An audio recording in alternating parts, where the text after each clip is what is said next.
ଦେଖିଥିବେ ଭାରତବର୍ଷ ରାଜନୀତିରେ ବିଜେପି ଦଳ ଏମିତି ଗୋଟେ ଦଳ ସେମାନେ ଭାଙ୍ଗିବା ଛଡା କିଛି ଜାଣନ୍ତିନି। ସେମାନେ ଅଲଗା ଦଳକୁ ଭାଙ୍ଗି ତାଙ୍କ ଦଳ ସେମାନେ ଗଢିବା ପାଇଁ ଚେଷ୍ଟା କରୁଛନ୍ତି, ଯାହାକି ସେମାନେ କେବେ ମଧ୍ୟ ସଫଳ ହେବେନି, ଯାହା ବର୍ତ୍ତମାନ ଓଡ଼ିଶାରେ ମଧ୍ୟ ସେମାନେ କରିବା ପାଇଁ ପ୍ରୟାସ କରୁଛନ୍ତି।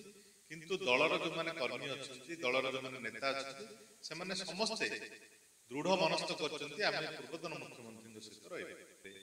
27 ଗୋଟି ପଞ୍ଚାୟତ ଅଛି, 27ରୁ ଆମର 27 ସରପଞ୍ଚ ଏବଂ 27 ସମିତି ସଭ୍ୟ ଆମ ସହିତ ଥିଲେ, ଆପଣ ମଧ୍ୟ ଜାଣିଛନ୍ତି। କିନ୍ତୁ କିଛି ଲୋକ ଯୋଉମାନେ କି ନିଜର ସ୍ୱାର୍ଥ ସାଧନ ପାଇଁ ଯାଉଛନ୍ତି ବିଜେପି କି, ତାହା ଆମର ସଂଗଠନ ଉପରେ କୌଣସି ପ୍ରଭାବ ପଡ଼ିବ ନାହିଁ। ଦେଖନ୍ତୁ, ଆସ୍କା ନିର୍ବାଚନ ମଣ୍ଡଳରେ ବିଜେଡିର ସଂଗଠନ ସୁଦୃଢ଼ ଅଛି ଏବଂ ଆପଣ ଦେଖିଥିବେ ଯେ ଗତ ସାଧାରଣ ନିର୍ବାଚନରେ ବହୁ ସଂଖ୍ୟାରେ ବିଜୁ ଜନତା ଦଳ ସମର୍ଥକ ଏବଂ ବିଜୁ ଜନତା ଦଳ ଲୋକ ସମସ୍ତେ ଏଠି କାର୍ଯ୍ୟ କରିଥିଲେ, କିନ୍ତୁ ଦୁର୍ଭାଗ୍ୟବଶତଃ ଅଳ୍ପ ଭୋଟରେ ଆମେ ପରାଜିତ ହେଇଛୁ।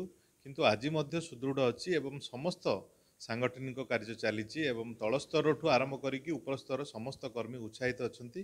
ନିଶ୍ଚିତ ଭାବେ ପୂର୍ବତନ ମୁଖ୍ୟମନ୍ତ୍ରୀ ଶ୍ରୀଯୁକ୍ତ ନବୀନ ପଟ୍ଟନାୟକଙ୍କ ସହିତ ସମସ୍ତେ ଅଛନ୍ତି। ଦିବେ ଭାରତବର୍ଷ ରାଜନୀତିରେ ବିଜେପି ଦଳ ଏମିତି ଗୋଟେ ଦଳ ସେମାନେ ଭାଙ୍ଗିବା ଛଡା କିଛି ଜାଣନ୍ତି ନାହିଁ।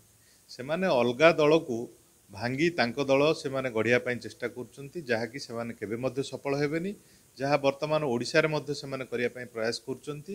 କିନ୍ତୁ ଦଳର ଯୋଉମାନେ କର୍ମୀ ଅଛନ୍ତି, ଦଳର ଯୋଉମାନେ ନେତା ଅଛନ୍ତି, ସେମାନେ ସମସ୍ତେ ଦୃଢ ମନସ୍ଥ କରିଛନ୍ତି ଆମେ ପୂର୍ବତନ ମୁଖ୍ୟମନ୍ତ୍ରୀଙ୍କ ସହିତ ରହିବା।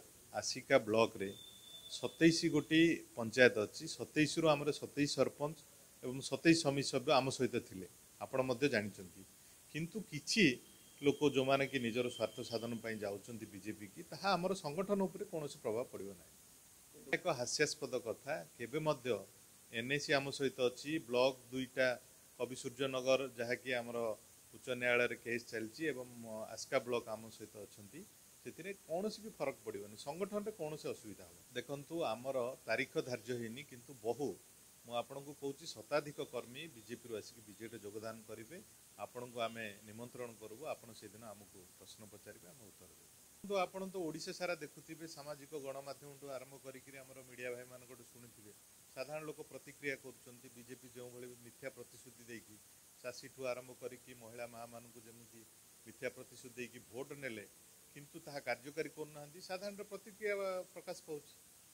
ପୂର୍ବତନ ମୁଖ୍ୟମନ୍ତ୍ରୀ ଯିଏକି ସମସ୍ତଙ୍କ ଦୁଃଖ ବୁଝୁଥିଲେ, ବର୍ତ୍ତମାନର ସରକାର ଏମାନେ ପ୍ରତିଶ୍ରୁତି ତ ଦେଇଛନ୍ତି କିନ୍ତୁ ତାହା ପାଳନ କରୁନାହାନ୍ତି।